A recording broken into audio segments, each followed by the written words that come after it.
Shabbat Shalom Mevorach, j'espère que vous allez bien et que vous avez passé une bonne semaine. Paracha de cette semaine, Paracha de Shemini.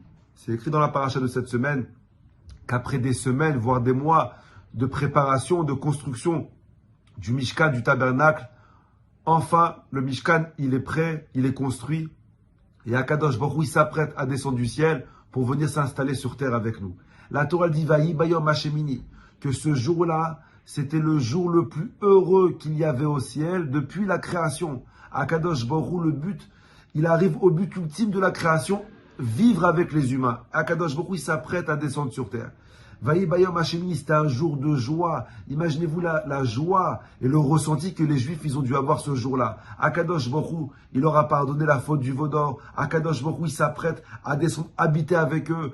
Am Israël, ils étaient en extase, ils étaient en joie la plus totale qu'il pouvait y avoir. Mais la Torah nous dit que cette joie-là que les Juifs ils ressentaient, elle était incomparable par rapport à la joie d'une seule femme qui s'appelle Elisheva bet Aminadav. C'est qui celle-là encore? Et la Torah nous dit comme quoi Elisheva bet Aminadav, elle était ce jour-là spécialement heureuse. Pourquoi? Parce qu'il faut savoir comme quoi cette femme, c'était la femme de Aaron à Cohen. C'était la belle-sœur de Moshe Rabbeinu. C'était la mère de Nadav, Avihu, Eleazar et Itamar, les enfants, ceux qui allaient travailler au Beth Amikdash. C'était la grand-mère de Pinchas. C'était la belle-sœur de Moshe Rabbeinu. Elle avait, si elle joue au jeu des 7 familles, elle remporte, elle a toutes les cartes. C'est la femme de Aaron, la belle-sœur de Moshe, la mère de, c'était la mère de Nadav Avihu, c'était la sœur de Nachshon ben Aminadav qui était le prince. Elle avait tout pour être heureux. Ce jour-là, Kadosh Baruch Hu, il allait vivre dans sa maison à elle, puisqu'elle allait passer plus de temps dans le Mishkan, avec son mari, avec ses enfants, avec ses petits-enfants que chez elle. Donc elle s'apprêtait à recevoir Kadosh Baruch Hu dans le Mishkan. Et la Torah nous dit comme quoi ce jour-là, malheureusement, il y a eu un drame. Nadav Avihu, les enfants de Aaron à Cohen et de Elisheva, ils sont rentrés dans le Beth Amikdash, dans le Mishkan, alors qu'ils n'ont pas été appelés. Ils ont offert un sacrifice alors que Kadosh Baruch Hu leur a pas demandé d'offrir. Et ils sont morts sur le coup. Et la Torah nous dit comme quoi, de joie, ça s'est transformé, ce jour-là, il s'est transformé en jour de deuil. Et imaginez-vous la tristesse que Aaron et Elisheva, ils ont dû ressentir à ce moment-là. Leurs 2 enfants qui sont décédés en même temps. Et la Torah nous dit, mais comment Aaron à Cohen, il a réagi quand on lui a appris comme quoi ses enfants, ils étaient décédés?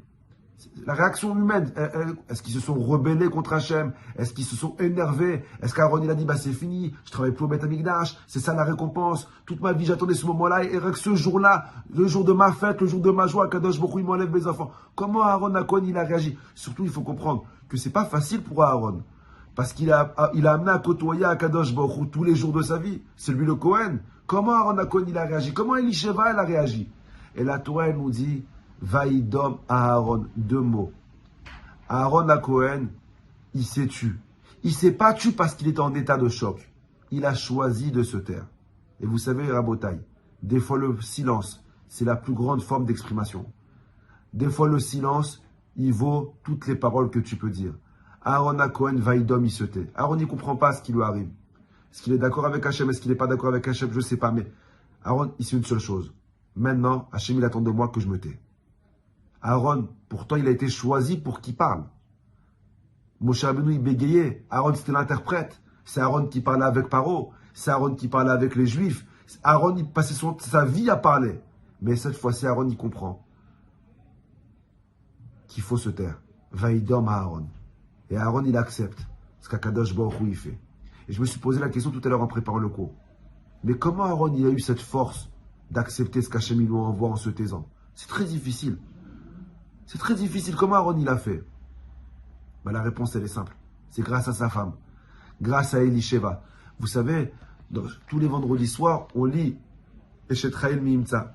Et on dit Hoz ve'ada levusha vatitzrak leyom acharon. De force et de dignité, la femme juive, elle est vêtue. Et de qui on parle? De qui Shlomo il parle quand il a écrit ça? Il parlait de Elisheva. Elisheva, elle avait cette force de pousser son mari, de pousser ses enfants à être des Kohanim. Mais il avait cette dignité que quand il arrive à un problème, il faut apprendre à se taire. Et Aaron à Cohen, il a puisé cette force de sa femme.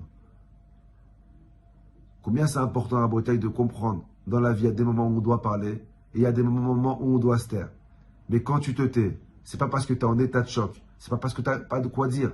Quand tu te tais des fois, c'est la plus grande des exprimations. Chavat, la Chavo et toute votre famille la semaine prochaine.